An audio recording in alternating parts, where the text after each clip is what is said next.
In February 2022, I drove to Warthen in East Georgia for Georgia Backroads magazine to take photographs of the historic log cabin jail built circa 1783.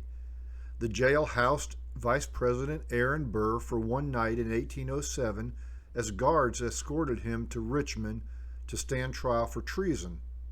I'd known of the jail since 1979, stopping there while driving up Georgia Highway 15 to begin college in Athens. The famous structure sits just off the highway, almost in someone's front lawn, and historic markers told of its importance. How interesting, it seemed, that a wood structure that once housed Aaron Burr was still standing. But the historic markers in 1979 were wrong, and they're still wrong today. Aaron Burr wasn't housed in this jail. He didn't even pass through Warthen on his way to Richmond. How is it possible that these markers are wrong? And is the story too entrenched in local lore for us to correct it now? For more than 40 years, I was enchanted by Warthen's rustic historic jailhouse. I didn't become aware that there was some question about Burr's visit until after my 2022 photography assignment. The uncertainty came to my attention while reviewing the town's National Register of Historic Places documentation. The paperwork included a notation about a 1906 newspaper article that seemed to refute the Burr tradition. This created enough uncertainty in my mind to warrant additional research into Burr's journey through the state.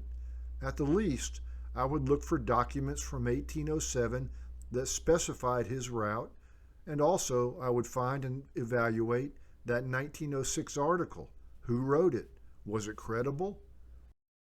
In February 1807, Burr was arrested north of Mobile in what was then the Mississippi Territory on charges of treason. The charges stemmed from accusations that he had taken steps to establish a new nation west of the Mississippi River. He had raised and equipped a small army and led it down the Ohio and Mississippi rivers. But when he discovered that his scheme was known to the authorities, he disbanded his army and fled into the Gulf Coast wilderness. Burr was soon captured by a small force under the command of a U.S. Army major. His captors escorted him on a 900-mile trip to Richmond, almost entirely by horseback. The first 400 miles of that journey passed through Creek Indian Territory in what is now Georgia and Alabama, with few settlements and no newspapers to report the exact route they took. From what is known of major trails in the Creek Nation, the group probably crossed the Chattahoochee River near present-day Columbus, then crossed the Flint River at the Creek Agency, a government outpost commanded by Benjamin Hawkins in present-day Crawford County. We know they spent the next night at or near Fort Hawkins, present-day Macon. Then they arrived at Fort Wilkinson, adjacent to the new capital city of Milledgeville. The following night, they lodged with a family named Bevel or Bevan between Milledgeville and Sparta. Where they spent the night after that has been the subject of much confusion for the past 100 years. The confusion began when Ella Mitchell published a history of Washington County, Georgia in 1924. She asserted that the Burr party came to Warthen, secured Burr in the log jail overnight, and posted sentries while the other guards stayed in the home of Richard Warthen. Many newspaper articles picked up and repeated Ella Mitchell's account over the next 30 years. The story became entrenched in local and state lore. The Daughters of the American Revolution dedicated its monument there in 1950, and the state erected its historic marker in 1954. Prior to Mitchell's history, there were no assertions that Burr came to Warthen.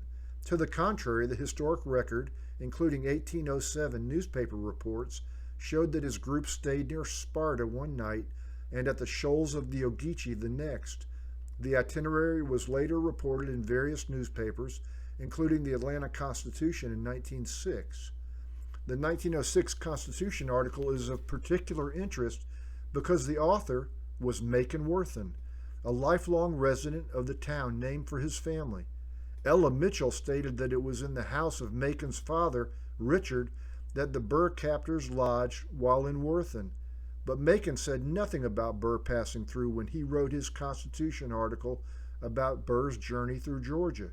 Instead, Macon noted that Burr made stops at Fort Wilkinson, in Sparta, and at the shoals of the Ogeechee.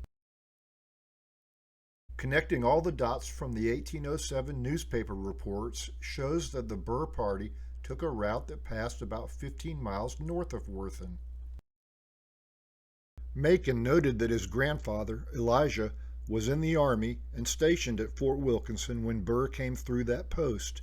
Elijah's account, as told by Macon in 1906, is an interesting one with details about the garrison slaying an ox to feed the entourage. Elijah kept the ox horn and later passed it down through his family. Macon also wrote a detailed history of Warthen for the Sandersville newspaper in 1902, but didn't mention Burr in connection with Warthen. He didn't mention Burr at all. Surely he'd have done so had it happened. So why did Ella Mitchell think Burr stayed in Warthen? She probably heard, in passing, a story of Elijah Warthen meeting Burr without detail about the location and assumed that it had happened in Warthen. It would have been easy to conclude that Elijah was at home when he met Burr, not realizing Elijah was in the Army at the time and stationed at Fort Wilkinson, 30 miles to the west. What about the old cabin in Sparta where Burr did stay? It's still standing today, a part of the historic Britt Roundtree Hollis House, a private residence. It's not visible from the road, and ironically the local Sparta community does less to celebrate its connection to Burr than the misplaced fame celebrated by Warthen. So Aaron Burr never slept in Warthen's old log jail and didn't pass through there. So what does a town do when its historic markers are wrong? Burr was acquitted on the treason charges, but never again held elected office. If you're interested in a full account of Burr, his journey through Georgia, and the sources that proved he didn't pass through Warthen, the Treason of Aaron Burr article is in the summer 2022 issue of Georgia Backroads magazine. You can order it at www.georgiabackroads.com. And if you enjoy good history and would like to support historical work like this, please click and subscribe to join our YouTube channel community. Thank you for watching.